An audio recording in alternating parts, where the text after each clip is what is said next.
Hey everybody, this video I want to show you an issue in these older Bestec power supplies, which I've covered on the channel before, but this is a good example of a unit that has had many hours of service and a unit that has not had many hours of service, to show the progression of what happens with a type of glue that they use in these units, or they used to use back in the day in these units. And it's not just these Bestec supplies. There's supplies from Hypro, Light-On, and other brands out there. And you may encounter these when you're working on computers. And also, I've heard stories of this glue being used in other equipment like UPS, under power supplies, and stuff like that. So, on the left here we have a Bestec ATX-300-12Z power supply. This is also a Bestec ATX-300-12Z supply on the right. However, this is one that I, just for the fun of it, recased many years ago, and I use this power supply on occasion to test motherboards and things like that. Okay, so this unit here does not have many hours of service on it. Matter of fact, years ago I pulled this unit out of an HP system and it was working fine. It was lightly used, so I just recased it into this dual fan power supply case. This used to be a Rainmax power supply a long time ago, and it had I think a Sunpro OEM power supply inside of it, but of course not the case now. This unit has the infamous tan glue, so I grabbed a flashlight that we can better see it. So it starts out as a yellowish color, light tan color glue, and with time the heat actually causes it to break down and actually become corrosive and conductive, and that's not a good thing at all. So if you look at this resistor here, which appears to be a 22 ohm resistor, so definitely a hot running resistor, you can see that the glue around the surface of that resistor has started to get tan, or excuse me, started to get more of a darkish color, but that's nothing. So I mean, what we're about to see shortly is way worse. So around that transformer there, you can see the glue still takes on a tannish looking color. Nothing too extreme there. When the glue is in this state, it's not posing any issues. It won't cause components to fail or short circuit. So come around here to the side, and they commonly use this stuff to secure capacitors into place. And what do you know, despite this unit having very low hours on it, we've already got a TPO capacitor beginning to fail. So I'm going to end up recapping this unit too at some point.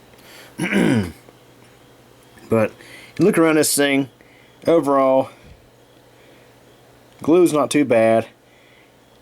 And really, to be honest, it also depends on who does the glue in these things, which worker was doing the glue at that point of the assembly line. Because let's face it, some of them, they put just a little bit on there, all that's needed, but some of them go just kind of ridiculous with it. So anyways, that's an example of a unit with low hours, showing what the glue originally looked like. Alright, come over to this unit. This unit is full of back capacitors. It's due for a recap. That's why I popped the cover off of it. It's going to need almost all those big secondary caps that are replaced. And even the primaries are not looking good. They got a little bulge to them too. But the tan glue has gone rogue in this unit for sure. In fact, if this unit was kept in service much longer, it probably would have actually short-circuited. And I do have a video on the channel of the aftermath of one of these units, a Bestec 300-12E unit, where the glue had short-circuited around the high voltage side, and oh yeah, it really made a mess. So if you look here at that same resistor, you can see, well, there's two resistors there. You see how dark that glue is? Believe it or not, that's what used to be tan glue. It has actually gotten dark over time, and it's gotten conductive and corrosive. You can see how it's actually started to corrode the leads on those resistors there. Just to show you an example here.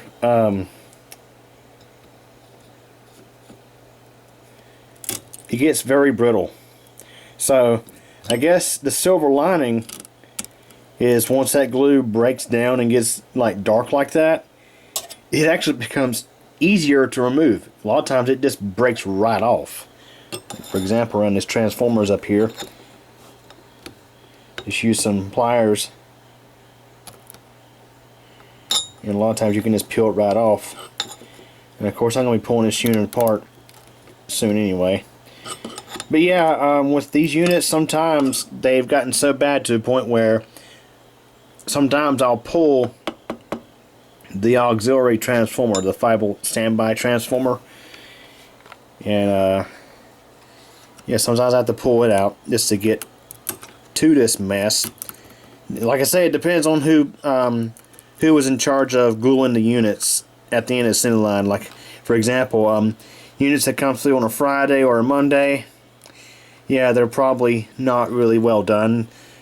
In fact, in many cases, like I was saying, they probably go overboard with the glue. For example, around this inrush curling, and for example, around this NTC thermistor, which is an inrush current limiter, that right there gets pretty hot, and it stays hot so long as the unit is plugged in. You can see, yeah, this one's pretty bad. But like I say, once it gets dark and brittle like that, it just comes right off.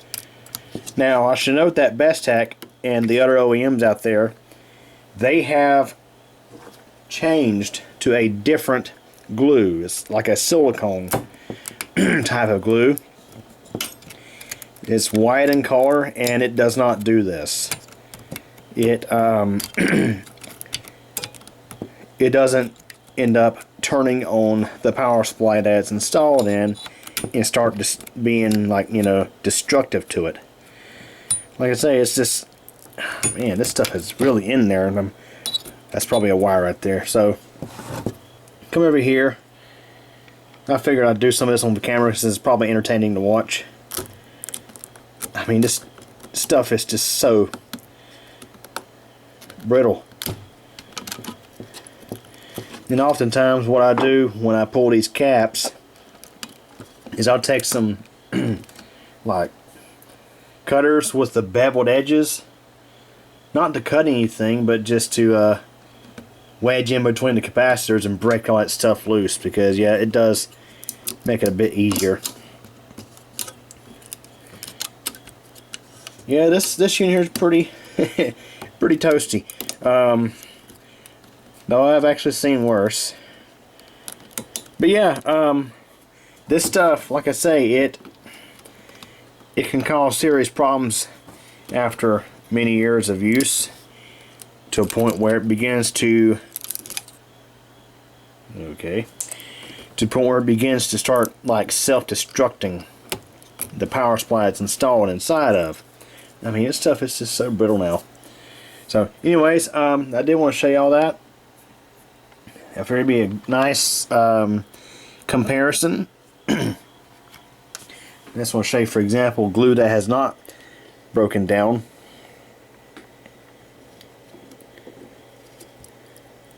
As you can see, it's a lot harder to get off. I mean, it'll come off. It is still kind of brittle, but no. It is still kind of brittle, but nowhere near as brittle as it gets once it starts to break down. Yeah, what do y'all think of that? So anyways, that's it for this video. Hope you enjoyed it.